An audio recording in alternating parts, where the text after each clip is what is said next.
Hello my dear students, welcome back to my channel.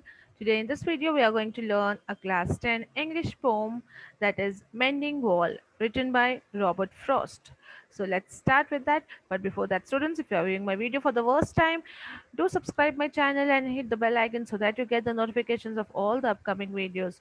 Do watch the video till end, and if you like it, hit the like button and share with your friends too. And yes, students, do not forget to visit the description box because I'm providing with the links of the books which will help you for your preparation in the examinations. There are solutions, question banks, model practice papers, and many more of different subjects of your class 10, and also many stationaries and other things which you will be requiring. So do visit the description box and uh, click the link and see for your best choices there. So now let's start. Let's see about the poet.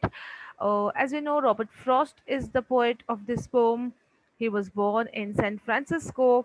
He's regarded highly for his realistic depiction of rural life and his command of American colloquial speech. Okay, his work frequently employs setting from rural life in New England in the early 20th century, using them to examine complex social and philosophical themes. He became one of the country's best loved poets. Despite the surface cheerfulness and descriptive accuracy of his poem, he often presents a dark, sober vision of life, and there is a decidedly thoughtful quality to his work. A popular and oft-quoted poet, Frost was honored frequently during his lifetime, receiving four Pulitzer Prizes for poetry. Okay, so he was born in 1874 in San Francisco, and he's a very famous poet, and he has command over American speech, and he has been awarded with much of the awards. And here it's mentioned that he has received at least four Pulitzer Prizes for poetry. So we have such a good poet and his wonderful poem here today to read. So let us see what do we have to read in this. We'll read the stanza and then we'll try to understand its meaning. Okay. So something there is that does not love a wall, that sends the frozen ground swell under it and spills the upper boulders in the sun and makes gaps even two can pass abreast. The work of hunters is another thing. I have come after them and made repair, where they have left not one stone on a stone, but they would have the rabbit out of hiding to please the yelping dogs. The gaps, I mean, no one has seen them made or heard them made. Okay, so here, as you know, the name of the poem is Mending Wall. He was repairing a wall. So here, the poet says that something is there down below which doesn't love a wall, because every time we mend the wall, we repair the wall, again it starts falling, again it's breaking, again it's having holes and gaps in between. He says that sends a frozen ground swell under it. He says there is something frozen below underneath in the ground which swells the wall, and then it spills the upper boulders in the sun. Whatever upper bricks are there, boulders, bricks or big rocks which are kept to mend the wall, it spills because of sun. In the sun, when the heat is falling on it, it spills. This is a just a kind of highlight which the poet is trying to give here, as the walls are being just broken each and every time. So he says, and makes gap even two can pass abreast. He says there is so much of place in between, so much of gap is made by falling of the boulders, that even two-person can pass from there, from one place to another, from between the wall. The work of hunters is another thing. He says even hunters sometimes make this kind of holes in the wall, because they want to shoot the animals or target the animals from behind, from hiding there. So he says, I often come and repair them and I go, but I say that they have left not one stone on a stone. They don't leave one stone upon the other. They just scatter it everything down, and there are mud holes there.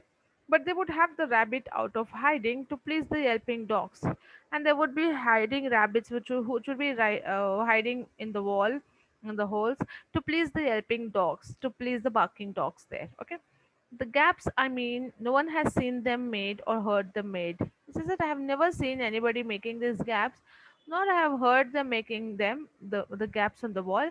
But every time I see there are gaps and I go and I mend it. Let's say further. But at spring, mending time we find them there. I let my neighbor know beyond the hill, and on the day we meet to walk the line and set the wall between us once again.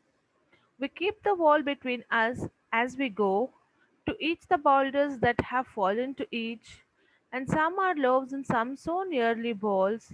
We have to use a spell to make them balance. Stay where you are until our backs are turned. So your poet further says that, but at springtime we find them there. Every time we come and see at the springtime, we find the holes and gaps in the wall.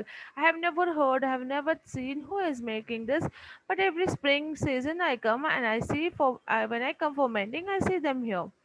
Now, I let my neighbor know beyond the hill. Even I inform my neighbor who lives beyond the hill there, and we meet each other.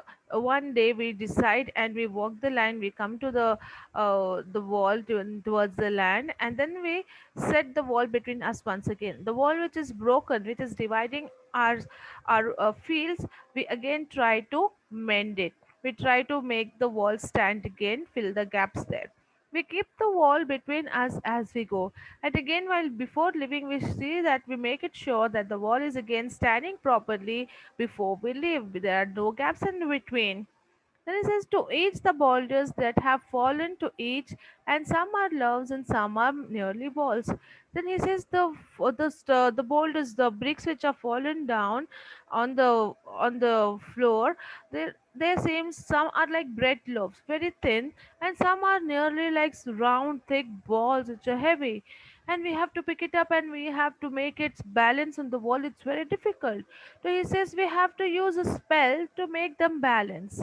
His spell is some magical chantings. Just for a joke, he says that we have to spell something, we have to chant something magical so that they balance there and they stand while we are repairing the wall, because it's very difficult for ball type rocks to make them balance there. Okay.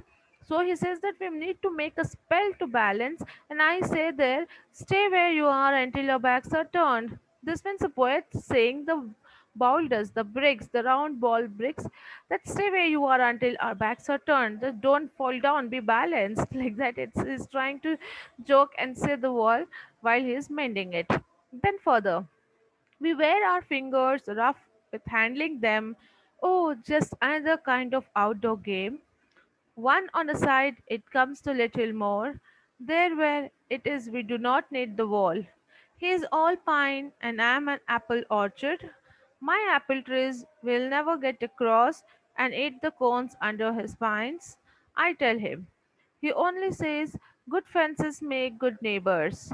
Spring is the mischief in me, and I wonder if I could put a notion in his head. Why do they make good neighbors? Isn't it? Where there are cows, but here there are no cows. So the poet again says that when we do this work of mending the wall, our fingers becomes rough handling these boulders, huge brick boulders, and the loves of the wall of the boulders of the wall which have fallen down, because it's very difficult, and it's a very difficult kind of work. This is our fingers have become rough. It's just like an outdoor game that you are playing. One side I'm standing and the other side my neighbor is standing, and we are just trying to mend the wall. It's just like a game, he says. Then he says he's all having his pine trees there, and I'm having apple orchard, apple field here. So my apple trees will never go across in his field and eat all his pines. I tell him every time we mend, but he only says one thing in return. The neighbor, he says that good fences makes good neighbors. He's of the view that if there are good fences, our neighborship will also be very good. So he says only this one sentence, and he goes on. This is work. Then spring is mischief in me, and I wonder if I could put a notion in his head. Then the poet says that I'm having a mischief in my mind when the spring season comes, when I'm mending the wall, and I wonder and I ask a question in his head that why do they make good neighbors? Why do the walls make the good neighbors, isn't it? He wants to ask that question. He says, where there are cows, but here there are no cows. He says, we usually make the boundaries or the walls so that the cows of one field of or one person will not come in the other's field or in the other neighbor's place.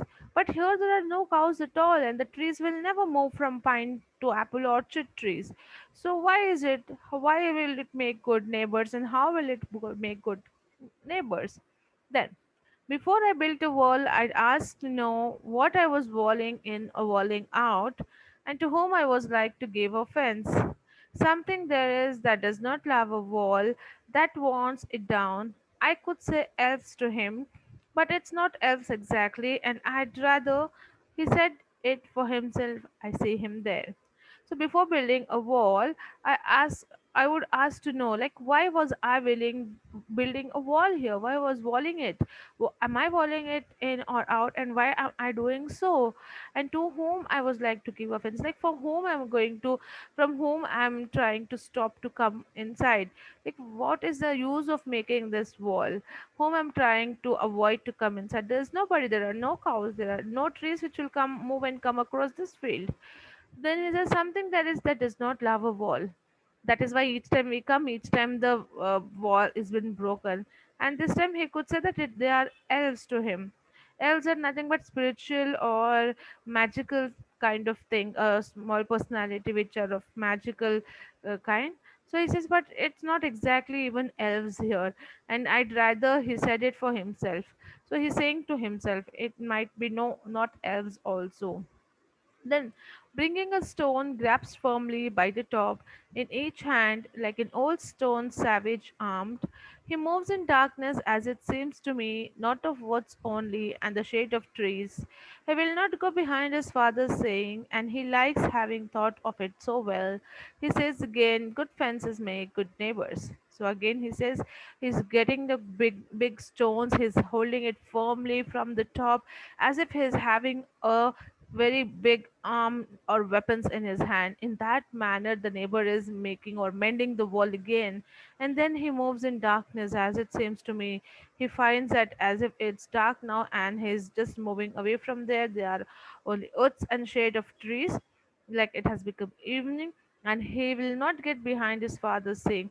He says that he will not come out or he will not disobey what his father had said. He's just going along with his father saying, because his father used to always say and had this thought that you should mend the wall and there should be a wall between neighbors, and he likes having thought of it so well. And this neighbor, he loves the thought of his father and he just goes behind it.